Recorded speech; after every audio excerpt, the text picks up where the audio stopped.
Selamat sore bagi kita semua. Kita jumpa kembali dalam mata kuliah bimbingan proposal skripsi. Hari ini kita akan membahas bentuk proposal skripsi dan tentu akan menolong nanti untuk menyusun seminar, menyusun proposal skripsi semester depan dan itu juga untuk menyusun skripsi. Semoga pertemuan hari ini semakin mematangkan kita untuk menulis karya ilmiah kita.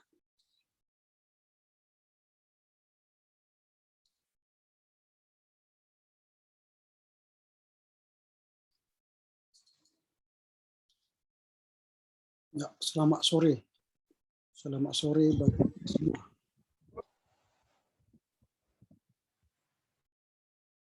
Bagaimana kabarnya? Sehat? Sehat, Pak. Pak. Sehat, Pak. Pak. Oke. Mohon maaf terlambat karena tadi ada mahasiswa yang harus menandatangani skripsinya besok terakhir sehingga bisa dijilid untuk diserahkan hari Senin. Sehingga tadi terlambat kita masuk.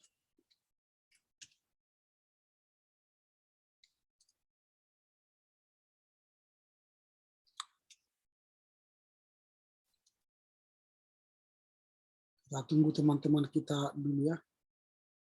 Mereka sedang datang ke sini.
Oke, kita sudah masih 22 ya, 22 orang ya.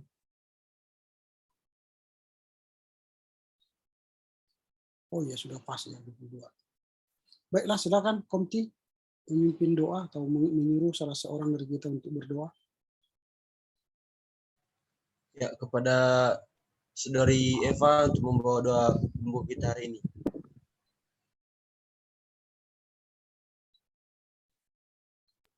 Baik, sebelum kita memulai pembelajaran kita satukan hati kita dan berdoa. Terima kasih Tuhan, terima kasih Yesus atas berkat Tuhan hingga pada hari ini masih kami rasakan. Bapak, sebentar kami akan melakukan perkuliahan kami. Kiranya Tuhan ikut campur tangan untuk mata kuliah kami hari ini. Terima kasih Tuhan Yesus atas berkat Tuhan. Terpujilah Engkau Tuhan. Amin. Amin. Oke. Terima kasih ya. Ini ada teman kita masih mau masuk lagi.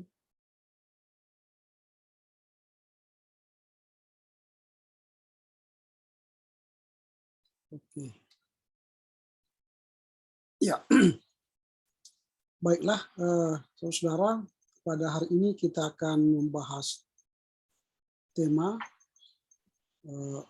yang berkaitan dengan lanjutan pembahasan kita dari 2 minggu yang lalu, bukan minggu yang lalu, karena minggu yang lalu kita ujian ya. Hari ini kita akan membahas soal bentuk proposal. Nanti kita akan boleh diskusi banyak. Lalu apa itu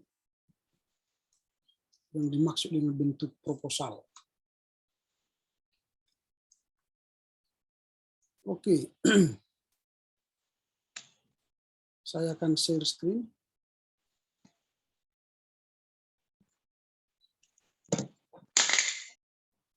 Nah, bentuk dan isi proposal skripsi ini sesuai dengan buku panduan kita. Nanti kalau kalian baca dari buku panduan itu yang telah saya kirimkan dulu, maka ini akan bisa kalian baca soal bentuknya. Yang pertama itu bentuknya ialah berisikan judul ya.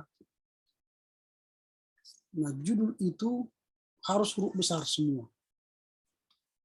Terkadang ada teman-teman yang menyusun dengan membuat judulnya tidak huruf besar. Misalnya seperti ini. Jadi judul itu harus huruf besar semua. Karena dia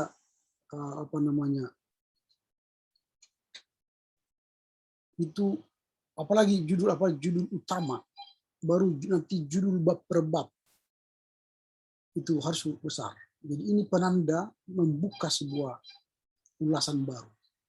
Jadi judul utama, baru misalnya nanti bab 1 pendahuluan, bab 2 tentang kerangka teori, bab 3 misalnya metodologi, bab 4 hasil analisa, bab 5 kesimpulan. Ini huruf besar semua. Nah, kalau judulnya seperti ini, jika kata-kata sambung ini kan terhadap, dalam, dan, bagi, ini kata sambung namanya. Kata sambung itu tidak perlu huruf besar. Sama seperti ini, dia bagus ini. Tapi kalau ini harus huruf kecil. Itu namanya kata sambung. Tapi kalau kata utamanya itu harus huruf besar. Nah, ini nanti dalam rangka menulis huruf judul ya. Jadi huruf ini sangat penting. Jadi ini harus huruf besar, jadi kapital, harus begini. Bukan begini. Jadi harus begini. Ya. Nah, jadi kalian pelajari nanti sehingga semester depan kalian sudah menulis judul proposalnya.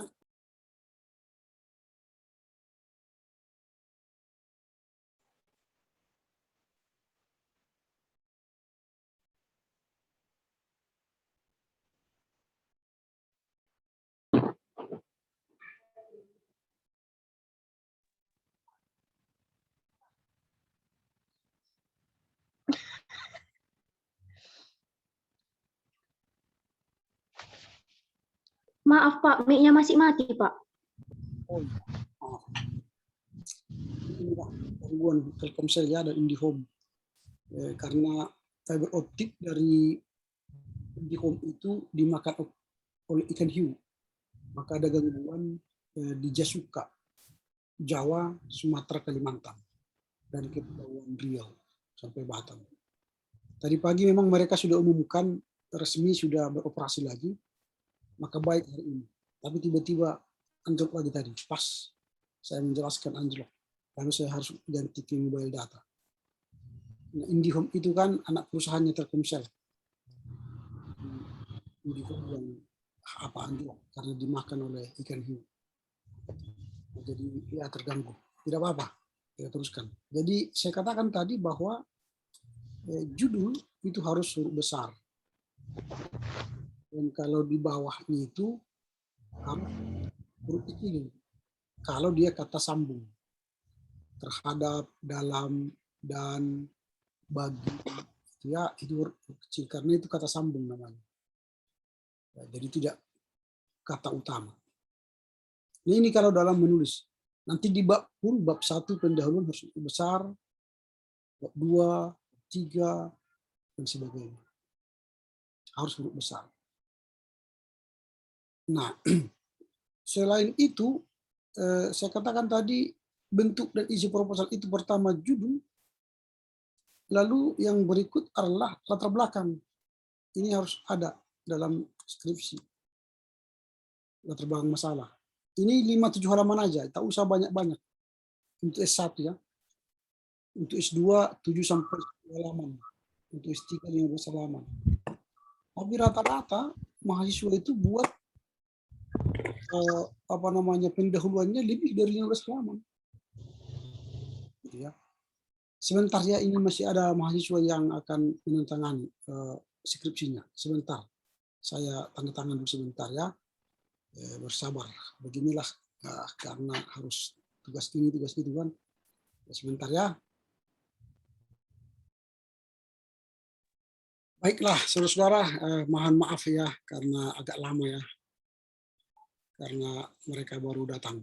Tadi memang sudah sampaikan bahwa mereka harus datang jam sekian, katanya mereka tersesat di jalan yang benar gitu ya.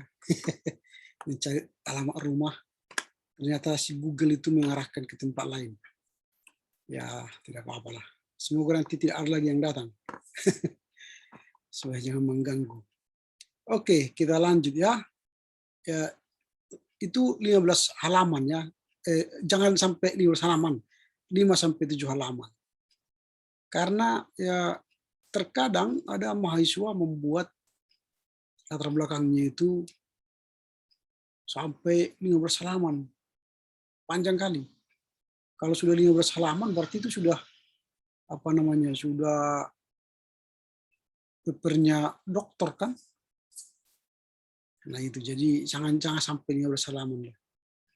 Jadi cukup sampai 5-7 halaman. Nah itu. Yang berikut identifikasi masalah. Lalu pembatasan masalah. Lalu perumusan masalah. Kemudian tujuan penelitian, manfaat penelitian, metodologi penelitian, hipotesa, baru sistematika penulisan, baru kepustakaan. Ini yang harus ada. Mulai dari judul, latar belakang masalah, identifikasi masalah, pembatasan masalah, perumusan masalah, tujuan penelitian, manfaat penelitian, metodologi penelitian, hipotesa, sistematika penulisan, baru kepustakaan. Dan harus diingat, kepustakaan itu harus minimal 25 untuk seminar proposal. 25 buku, S1. Kalau S2 dia 50, S3 dia 75 buku. Dari 25 itu harus ada 2-4 berbahasa Inggris. Nah itu, jadi itu tidak termasuk dictionary. The Dictionary of Christian Education nanti misalnya kalian buat itu tidak termasuk. Atau the Dictionary of the Old Testament atau New Testament itu juga tidak masuk. Jadi harus berbahasa Inggris, artinya misalnya Christian Education atau Christian Ethic Education. Nah, itu baru nanti bisa berbahasa Inggris ya. Jadi harus 25. Nah, karenanya mulai sekarang kumpul-kumpul lah bukunya. Jangan nanti semester depan pas mau menulis seminar proposal baru kumpul-kumpul buku, udah terlambat. Sekarang aja kumpul bukunya. Kalian sudah mau menulis skripsi semester depan, sekarang kumpul. Karena kan kalian sudah mendapat gambaran ya mau menulis apa. Kumpul satu-satu, baca satu-satu, kumpulkan atau ya pertimbangkan menjadi sebuah sumber kepustakaan kalian nanti. Nah, untuk skripsi ini kan, untuk skripsi itu judulnya minimal 50 judul buku untuk skripsi. Kalau tesis itu 75 judul, dan disertasi 100 judul buku. Dan untuk skripsi nanti, yang berbahasa Inggris itu harus 8 buku berbahasa Inggris. Di luar dictionary tadi. Nah, jadi makanya kumpul-kumpul kianlah 8 buku berbahasa Inggris yang berkaitan dengan skripsi kita nanti. Kalau masih pengajuan proposal 25, kalau untuk skripsi nanti 50, pengajuan proposal ada 2 sampai 4 buku, kalau untuk skripsi 8 buku. Nah, itu soal kepustakaan. Nah, sampai di sini dulu, ada kira-kira pertanyaan sampai di sini dulu. Hanya isi dari bentuk dan isi dari tesis skripsi kita. Ada pertanyaan sampai di sini? Cukup jelas sampai di sini?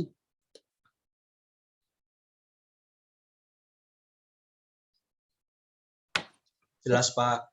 Kalau tidak ada pertanyaan, kita lanjut ya.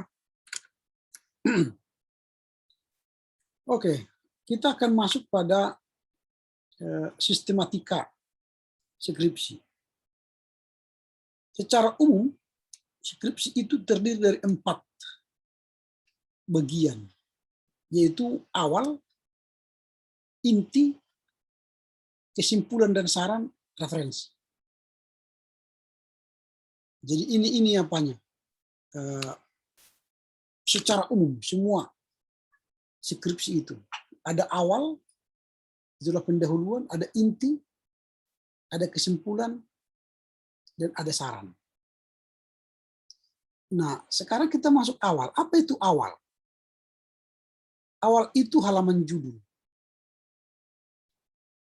Nah, ini yang harus kalian lihat nanti, halaman judul dari skripsi. Nah, bagaimana bentuk halaman judul itu? Nah, misalnya saya tunjukkan sama kita.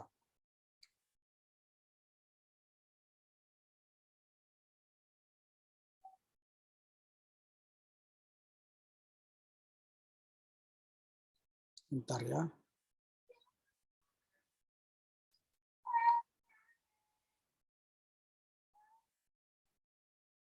Nah, ini.